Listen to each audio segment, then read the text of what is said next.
Hey guys, and welcome to another episode of Woke by Accident podcast. I am your host, Jen Washington. This is a weekly chat about socially conscious topics impacting the culture. I would like to extend my gratitude in you listening to this podcast. It means everything to me, and I hope it is clear that this subject matter is so important to me. I care about our people, our future, and making a positive change in this nation. And welcome to another episode of Woke by Accident podcast. Today we have a special guest, LaQuon Johnson, author of Generational Ignorance, and he is back to tell us about his latest book. Welcome to the show, LaQuon. Thank you, Jen Dub. Happy to be here. Salute you, Queen.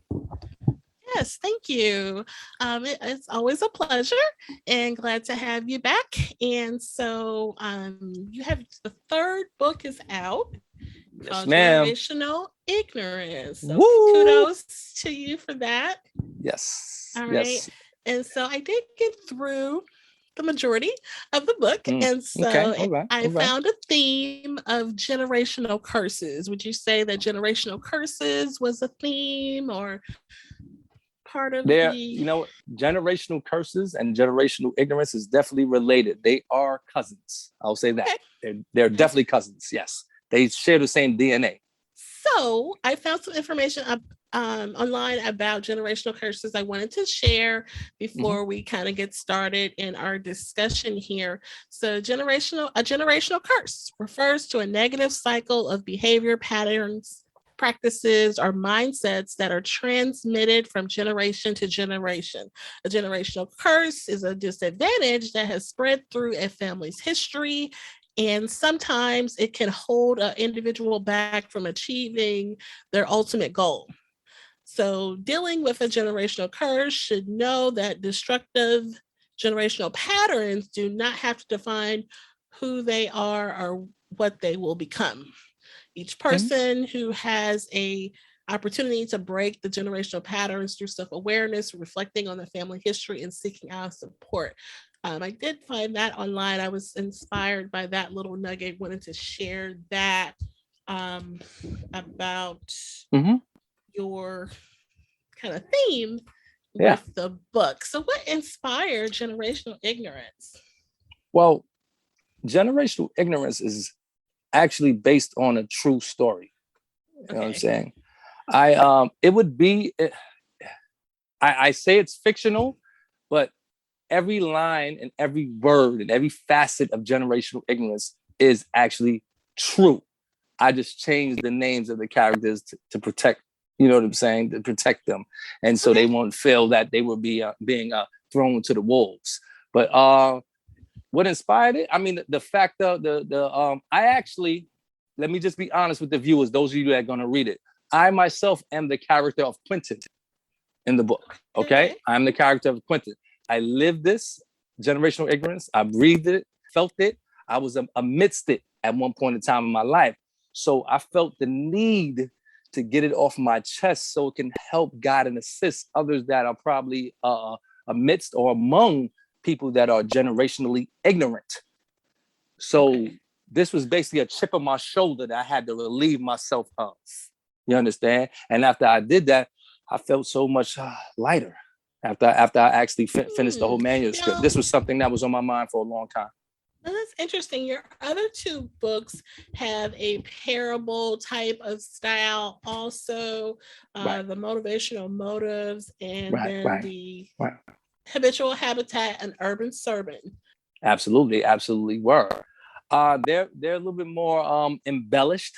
And I would say that generational ignorance is my best work. Okay.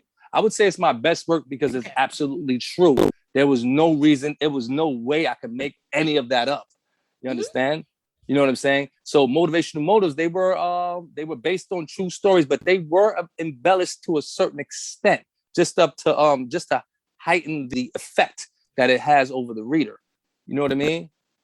I have something I want to say about those three books combined. Yes, I want you to kind of tie that in for us. Sure. Now, you yourself, you have all three books, okay? So a reader that is looking for a LaQuon Johnson manuscript, in my professional opinion and personal opinion, I believe that someone should read the Motivational Motives book first. And I'm going to tell you why. Now, the Motivational Motives book, as you can see after you open up the first page, Jen Dub, there's a parable. There's a one-page parable of what this life thing is like. Life is like running a race. And I'll tell you guys what I'm talking about. Life is like running a race, and you're in second place. You have a person in back of you. You have a person in front of you. Okay, you're running the race. Now, let's say you're running your race and you keep on looking over your shoulder. What's going to happen inevitably? The person in first place is going to leave you.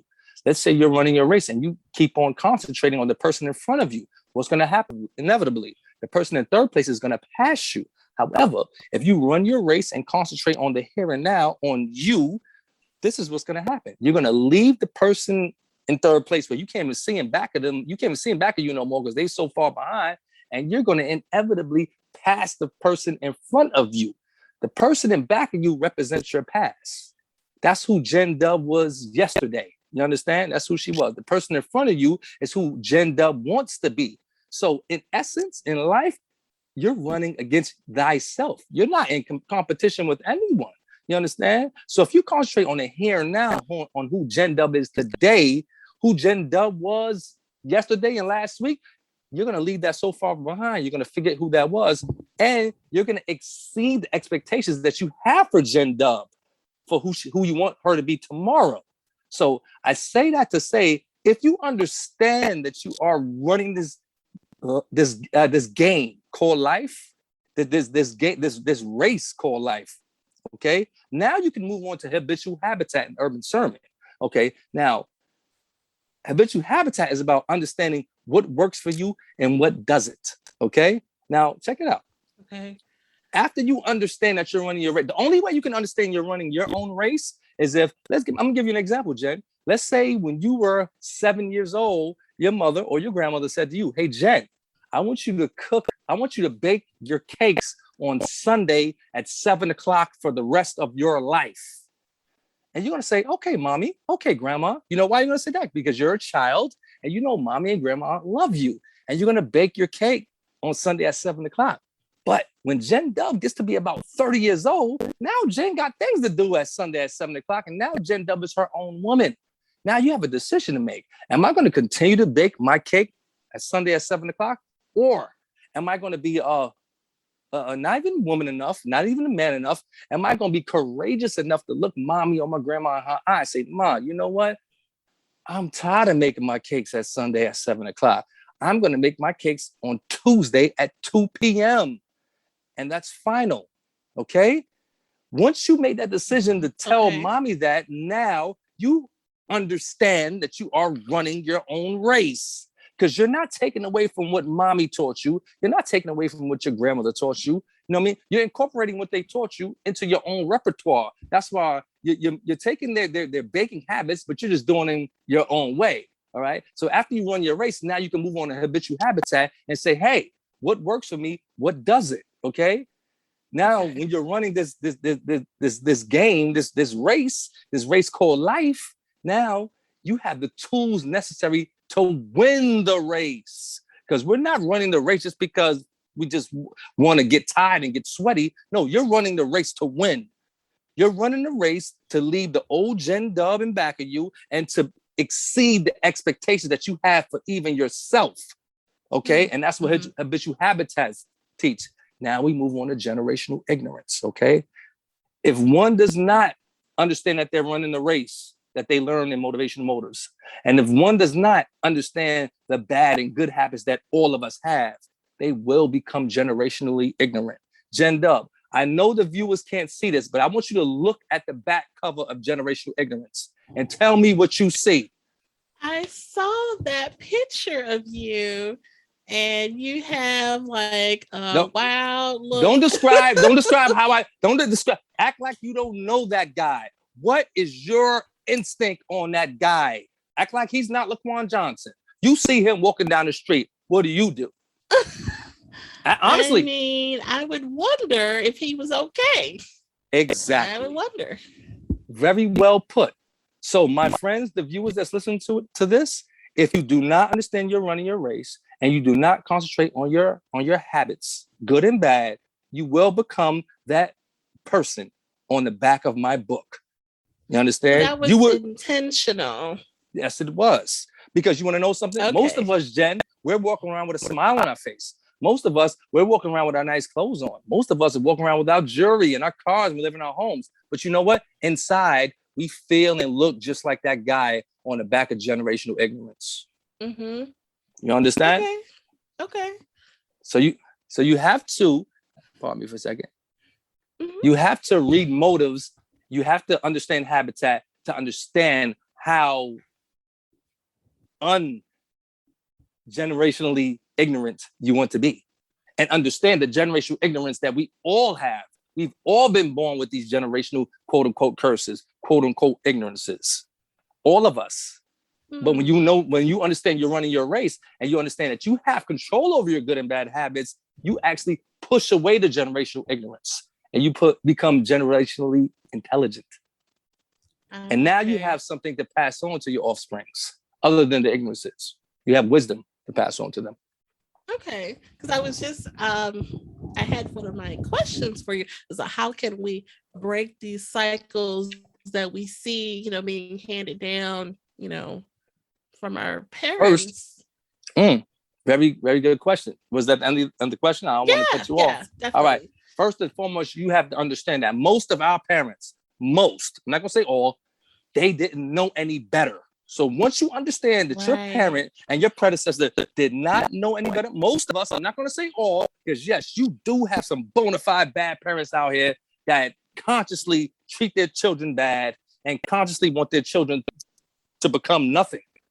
Okay, but you have most of our parents, I would say 75% of our parents, that's the masses, that they're only doing what was passed down to them. You understand? They know nothing about wealth. They know nothing about home ownership. They know nothing about the stock market. Look at me, myself. I just became privy to the advantage, let's say that, of the stock market at the age of 40. I'm 44. So just 4 years ago, I started understanding, hey, if I put a little bit of money here, every month for the next 20 years, I would have hundreds of thousands of dollars. You know what I'm saying? A parent from, now, I have a little excerpt in Generational Ignorance, not Generational Ignorance, I have an excerpt about in Habitual Habitat, is the story of Justin and Jeremy. And, they're twins, and one kid comes from a pauper's lifestyle. I say pauper because that's how the parents live. And the other one comes from the affluent lifestyle. Now, Justin, he doesn't live like a pauper. When I say live like a pauper doesn't mean you're poor. A pauper means that when you get money, you spend it right then and there. That's a pauper. Because think about if you gave a bum, Jen, think about if you're walking down the street and you gave a bum a cheeseburger and fries. He hasn't eaten in a week. He's going to devour that cheeseburger and fries. And a lot of us, we live like those paupers when we get our little check. We just spend it. Why? Because of our generational ignorance. We don't understand. No, this money has to be saved in some shape, form, or fashion. I don't care if it's $50. People might say, well, $50 ain't nothing. Put $50 in the stock market every month for 20 years. Okay? Okay. Every month for 20 years. Now, 50 times 10 is $500. So the 2 other months, so that's $600. $600 times 10 is $6,000. Okay, if you put that $6,000 in this, now this is $6,000 liquid. In 10 years, $50 consistently every month, you'll probably have maybe out of that 10, you'll probably have about 13. One might say, oh, I only accumulated $3,000. That's nothing, Quan John. But you want to know something? Do that for another 10 years. You've only spent $12,000. Now you have about $36,000. You see how that just tripled? That's called compound interest. Okay? I say all that to say we are not taught this in the school system. We are not taught this by our predecessors. Why? Because they don't know. And the school system, they can't teach us this. Why? Because they have a curriculum that they have to abide by or they lose their jobs. Okay? Right. So there's a reasoning behind why we don't know these things. So I say that to say, after you understand my parent didn't know, you're actually dethroning yourself of the resentment you might have for them. You know what I'm saying? So imagine you saying, damn, why my mommy didn't teach me this 20 years ago. You might have a little resentment towards mommy. But once you understand, mommy didn't know this. Mm-hmm. She didn't have the aptitude to teach you about this. Mommy had 2 jobs, 3 kids, and no husband. She didn't have time to teach you this. Once you understand this, you can say, okay, now you know what? Now you have the compassion to come back to mommy and teach her what you have learned. You know what I'm saying? If you have resentment towards mommy, you're not going to have the compassion to come back and give mommy the jewels that you have learned in your life. So that's the first step in, overcoming your generational ignorance. And I would say that probably the second step is understanding who you want to be. You understand? Want to be, not who you are. Jordan Peterson, he's a Canadian psychologist. I'm on Jordan Peterson right now. So everybody Google Jordan Peterson on YouTube. Great fundamental thinker. And he has a quote that I'm going to paraphrase Jordan Peterson's quote. He says, don't let who you are interfere with who you are supposed to be. Think about that, Jen Dub. Don't let who you are interfere with who you are supposed to be or who you want to be. You understand? Most of us, that's what we do. We think because I lived in the projects, you understand? We think, okay, this is it. You know what I'm saying? We think, okay, they tell me, you know what? Oh, get my college degree. Some people think, oh, once I get my college degree, I'm going to be straight and I'm going to be the most marketable person in the world. That's not true. Right. That's not true. So you understand? We both know that. Yeah. You know what I mean? So you're letting who you are, a person with a college degree, interfere with this person that's supposed to be a multi-billion-dollar mogul. That college degree is not going to get you to becoming a mogul. It will not. You know what I'm saying? That's true. So don't let that intelligence or lack of interfere with the knowledge that you can be absorbing from more qualified people in the world that don't have a college degree. You understand? Right. Now, it seems like other cultures are better prepared, of course, and do not have the same generational curses that our people face. Why do you think that? It was a plan. It was a ploy. Propaganda of the predecessor. You know what I'm saying? Of the exploiter. I mean, honestly, I think I've said it before. We are the most traumatized people on the planet. You understand? I would say 95% of Black people in the world walk around with PTSD. Why? Because we are living vicariously through mommy and daddy's trauma. We are living vicariously through the trauma of the civil rights movement and slavery.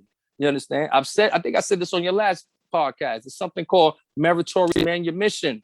You know what I'm saying?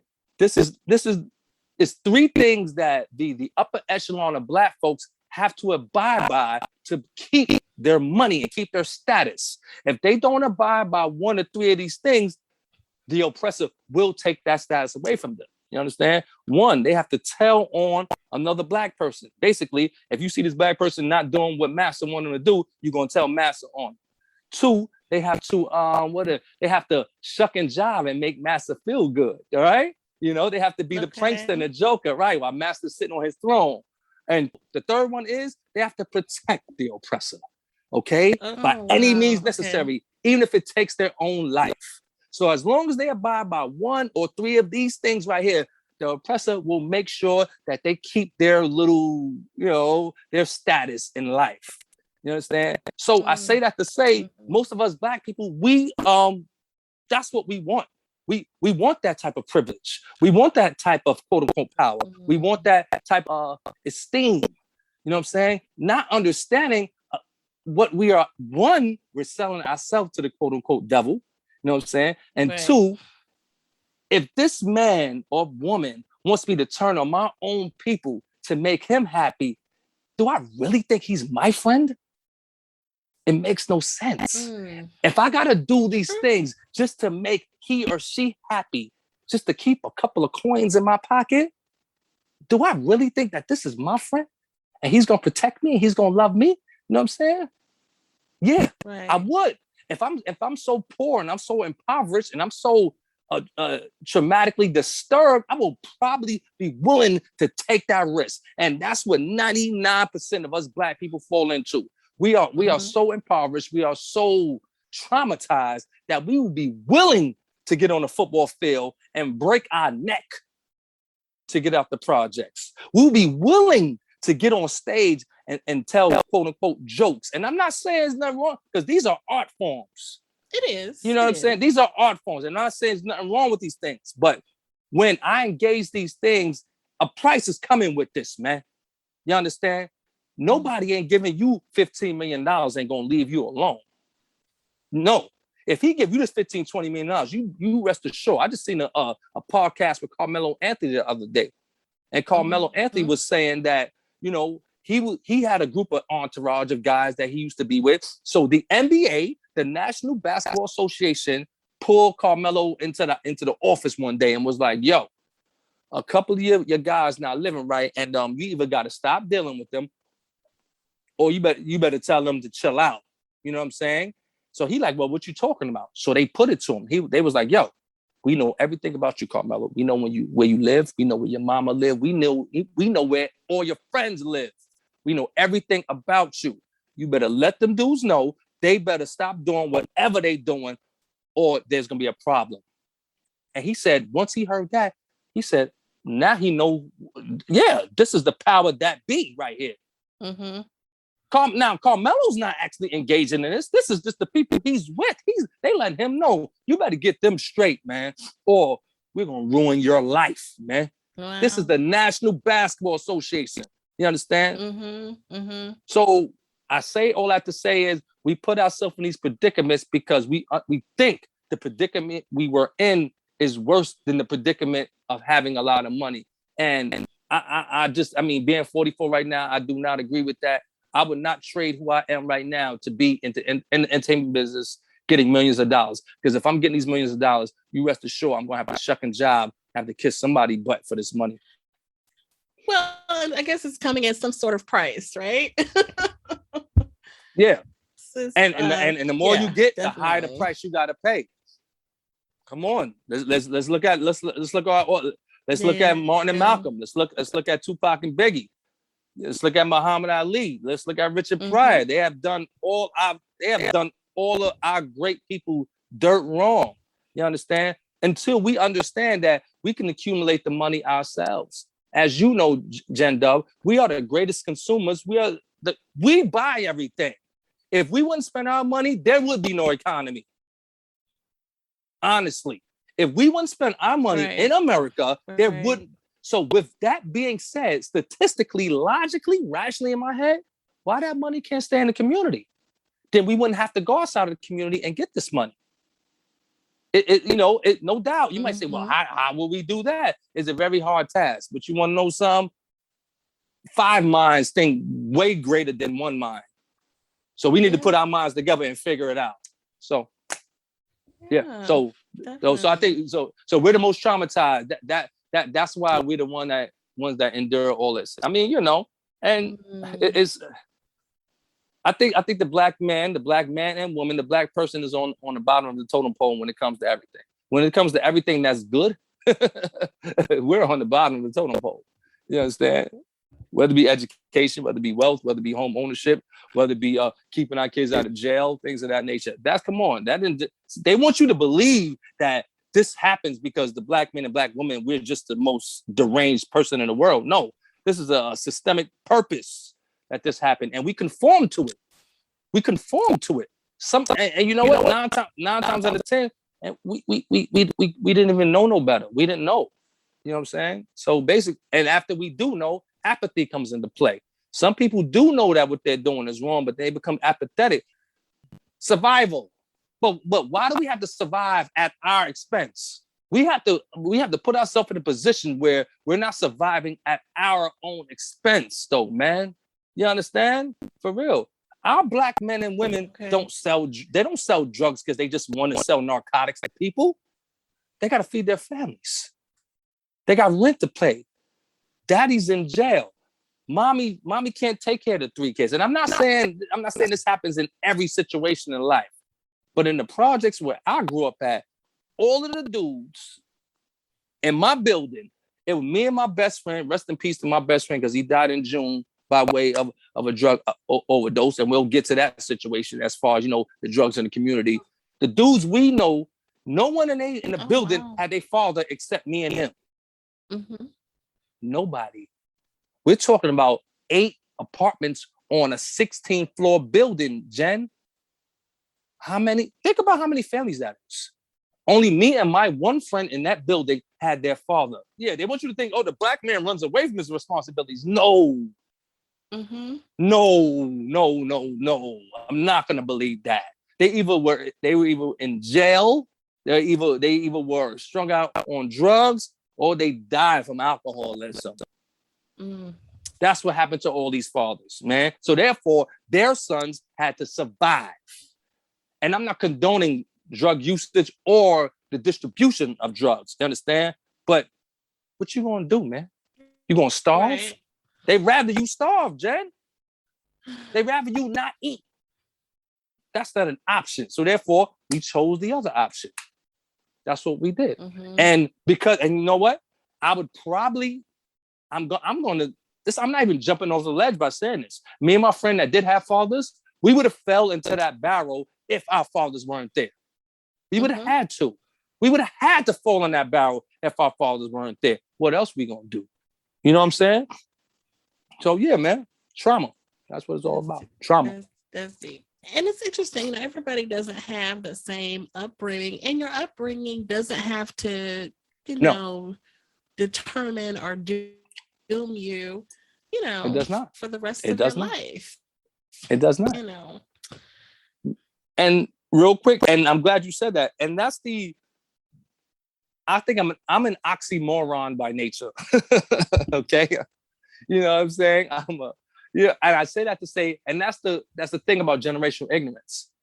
When you read the generational curse and what it meant, that's why I said it's only its cousin. It's not its father, it's not its brother, generational ignorance. It's only its cousin, because we have some Black people that are generationally ignorant, and their parents are actually doing the right things. Mm-hmm. Their parents are saying, you know what? I want you to be a stand-up person. I want you to go to school. And after you get out of school, I want you to get that good job. You know what I'm saying? That's a form of generational ignorance, because basically you're telling your kid, you can't do it by yourself, little Jimmy. There's no way you can create a business, little Jimmy. No, that art that you're drawing in your room at 6 years old, that's not going to make you any money. You have to go to college and get a job. That's generational ignorance. If I believe I have to go to college to get me a quote unquote job, you know what I'm saying? That's a form of generational ignorance, by even instilling that your career has to be based on money that you're receiving from another person. And if you don't get up in the morning and trade your time in for that money, you're going to be a bum. That is not true. All of our children should be understanding with their 9, 10, 12 years old. Yes, not having a job, it's nothing wrong with that. It shows character and is very noble. You know what I'm saying? But I know there's something that you have in your heart that you can do very, very, very, very well, that you can make millions of dollars off of. And if we start now at 9, 10, 11, 12 years old, and you take some business classes that don't cost as much as a college degree, you'll be on your way. And if I if I put my little crumbs into the stock market from the age of 9 until you're 20 years old, you're going to have enough money not to even want to go to college. You're not going to need to. Think about a kid that, because their parent invested in the stock market since they were 5 years old. Now the kid is 25 and they're sitting on $300,000. Mm-hmm. Why go to college? You're only going to college to get money, right? You're not going to college because you want to build some type of character. No, you're going to college because they told you if you go to college, you would get a good job. So let's say I do the legwork when the kid is 5 until they're 20. And now this stock market, this portfolio reads $250,000. There's no reason for college. Now you got your money for your business. Sounds simple, doesn't it? It is. You're going to take some business classes. Listen, you're going to take some business classes. You're not going to give $200,000 to take a science class. and an astronomy class and an art class that you're never going to use. You're going to take some business classes. And if you want to get a business degree, fine. We have $250,000 in our stock portfolio. This money is not going to accumulate any interest out of your pocket that you're going to have to pay $100,000 in interest. That's another thing. The college degree costs $150,000. You end up paying $300,000 back, like any other loan. Yeah, it's a ploy, propaganda. And I actually did go to college. I have a master's degree, so I'm not saying kids do not go to college. You understand? But I'm a firm believer in, you know what? Understand. I would say take a few years off after high school. Really? You know what I'm saying? Before you just jump into the pool. Okay. You know what I'm saying? Okay. That's just my opinion. You know, take some time off, take 2 years. You know what I'm saying? Because you might become a contractor or a carpenter that does not need college. But we instill this into our children. This is a generational ignorance. We instill, you have to go to college. If you don't go to college, you're going to be a bum and we're all going to be upset. Those parents right there, they're living vicariously through their college degree of their kid because they didn't want to go to college. They want to see that on the wall and makes them feel so good that they can tell their neighbors, hey, little Johnny went to Harvard. Aren't you proud of him? They don't give a damn about little Johnny. Okay? Right. They don't care. That's true. Yeah. Yep. That's true. Wow.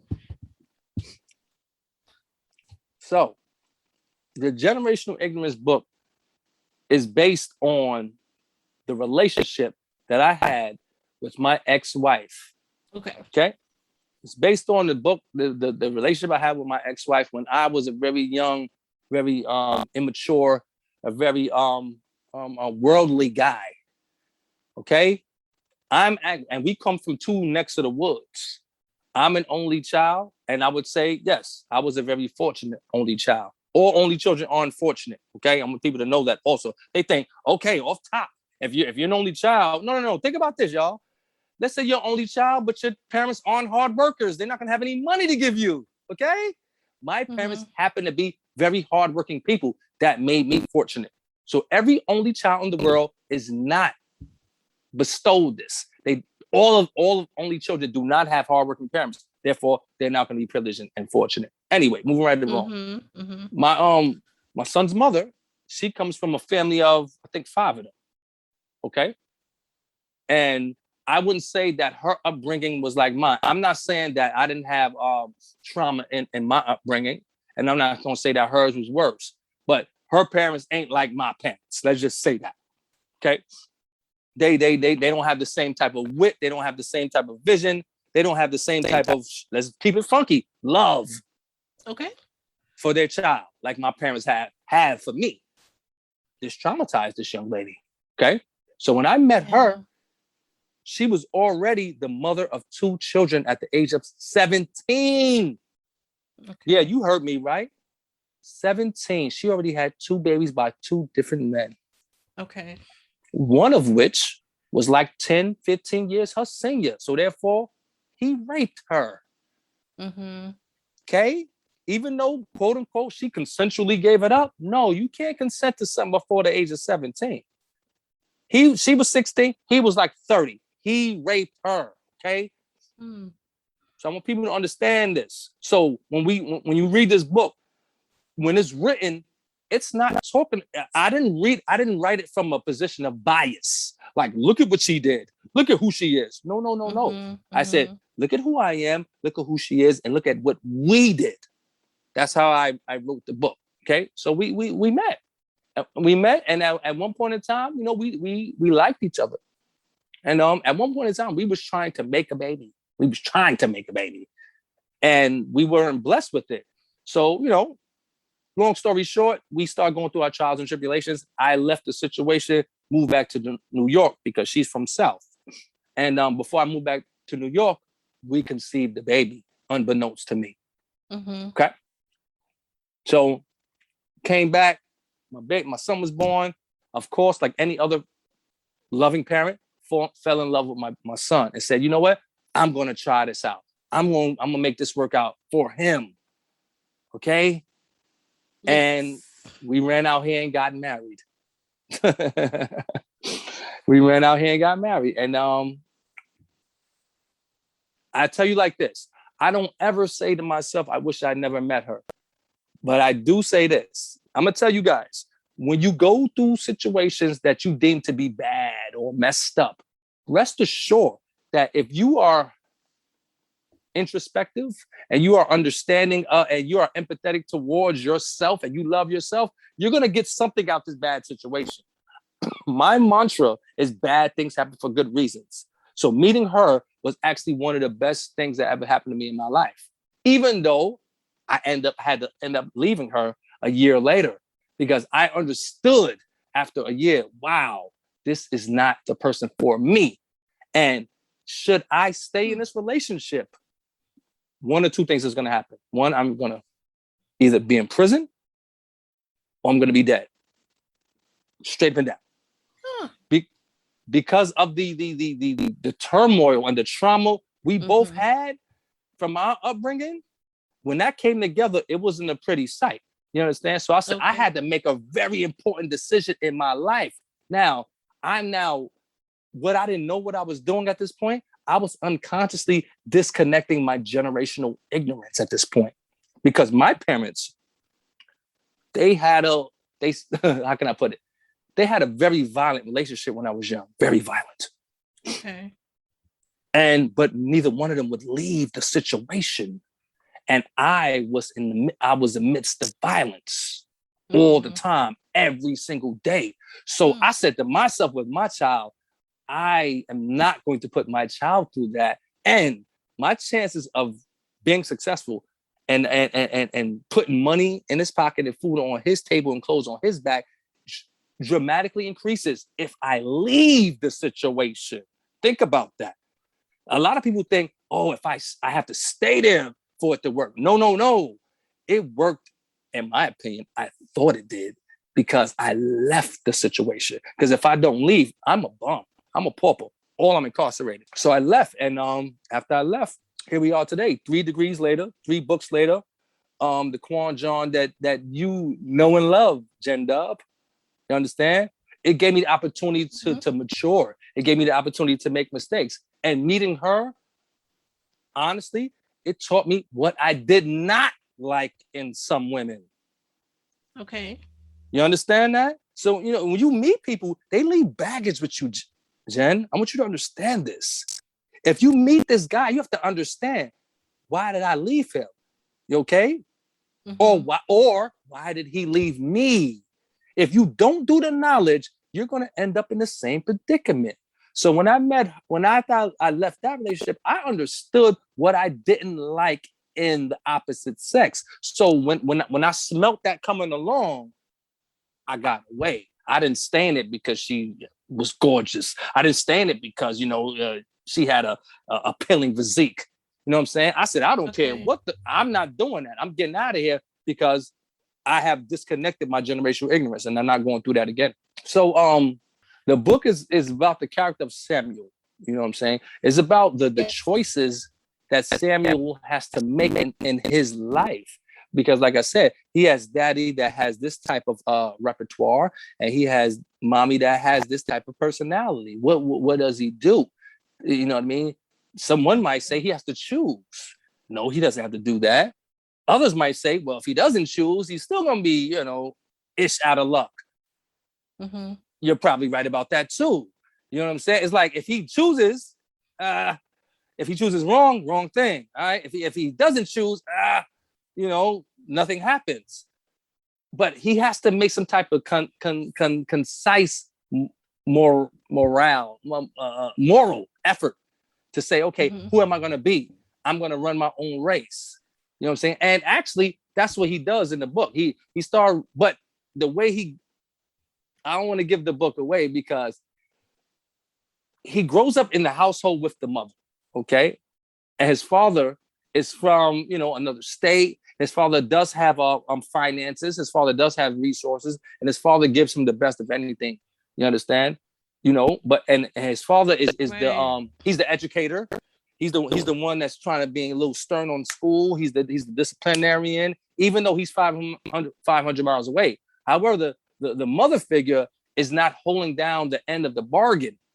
So I want you guys to understand this, men and women. When you get in a relationship with the opposite sex and you have a baby, now you're in a business. Now this is a business proposition. This is you guys are in business together. Basically, you've just put your $10,000 in the stash, and he has put his $10,000 in the stash, and now it's together. And y'all got to make this $20,000 work. You know what I'm saying? Mm-hmm. Because if this person over here, if they start spending the $20,000, you're gonna be angry.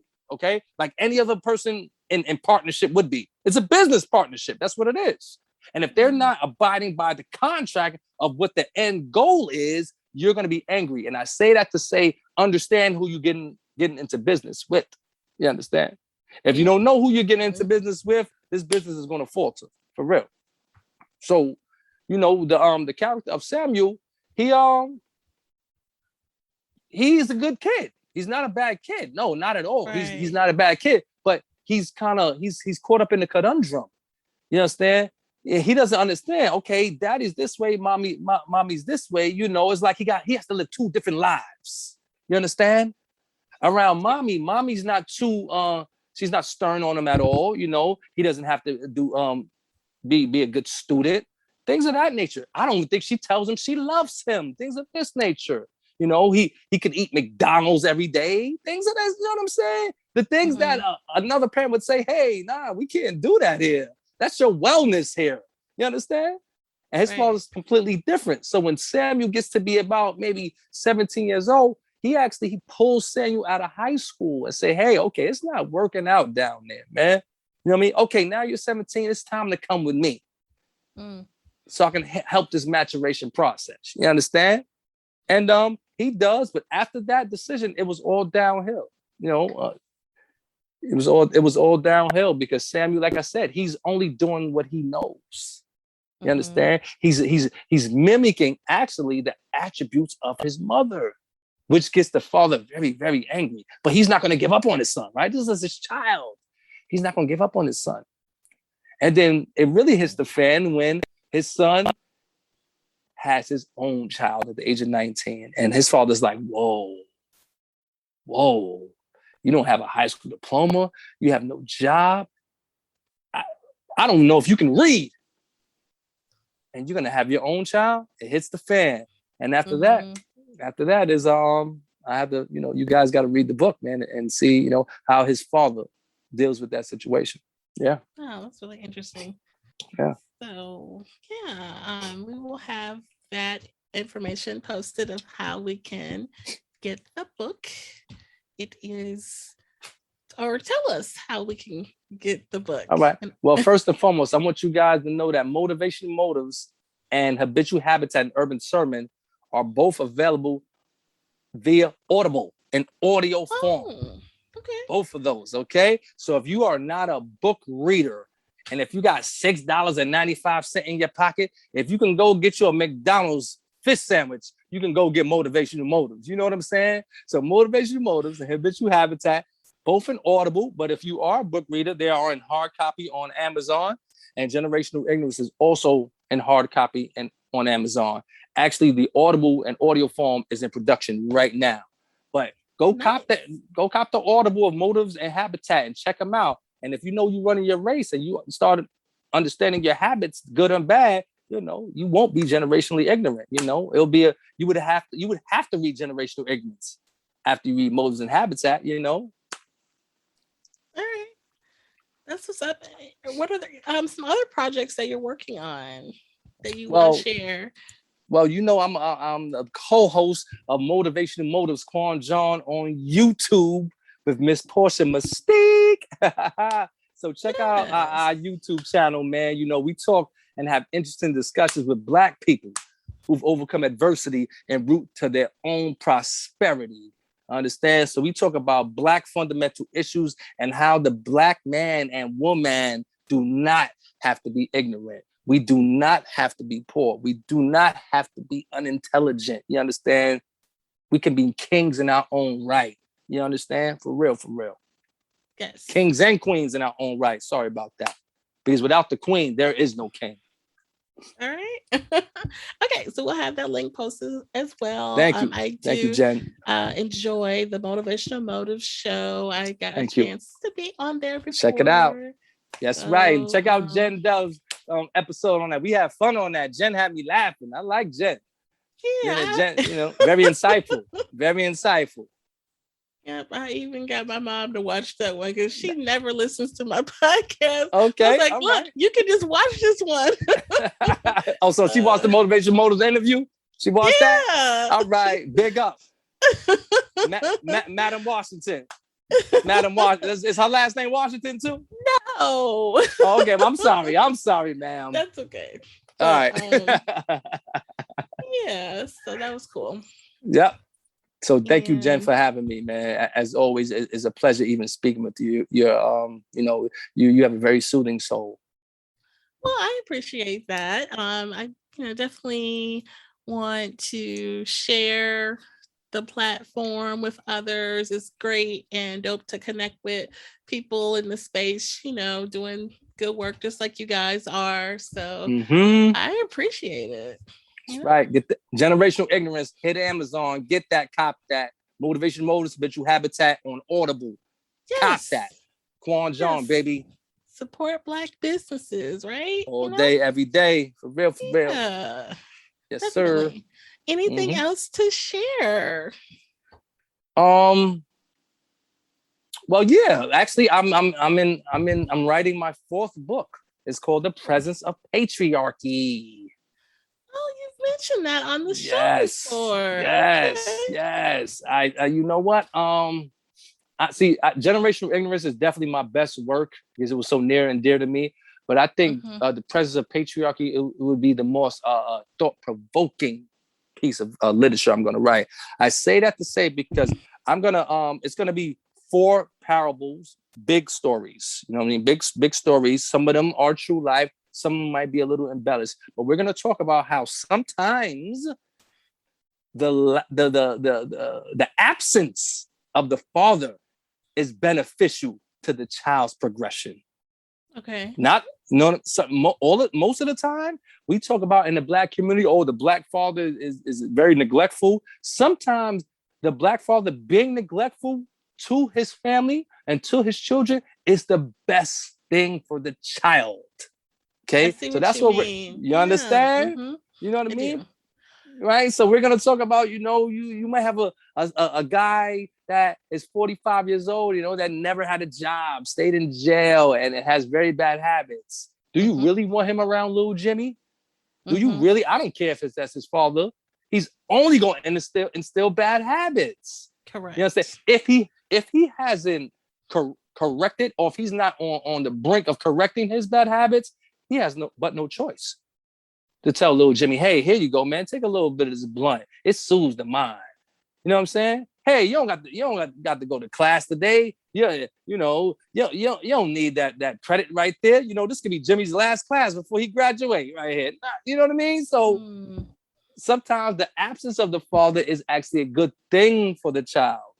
Very good thing. So that's what we're going to talk about in The Presence of Patriarchy, and I actually dedicated that to my best friend, like I said earlier, that he fell victim to an overdose of fentanyl on June 12th in 2021, and he was my nearest and dearest friend, and I dedicated that book to him because he was a very good father.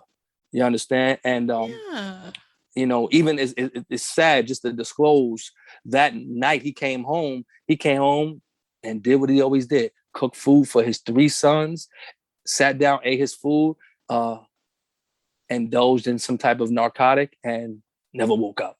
Oh, wow. You know what I'm saying? So his 3 boys. Thank you. His three boys actually seen their father perish, and it's I can't even imagine my kids standing over me and I'm motionless. You know what I'm saying?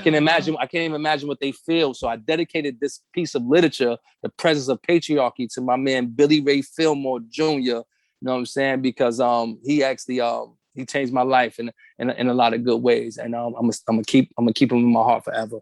Yeah. That's what's up. Yeah. Thank you, Jen. Yeah, I appreciate you sharing that. That's No problem. awesome. No All right. problem. Well, everybody, that was LaQuon John. And Jen, thanks for bye listening, bye. guys. Bye bye. All right. Thanks. 100.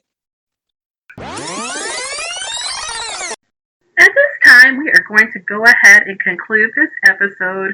We do appreciate you listening. We do invite you to follow us on social media.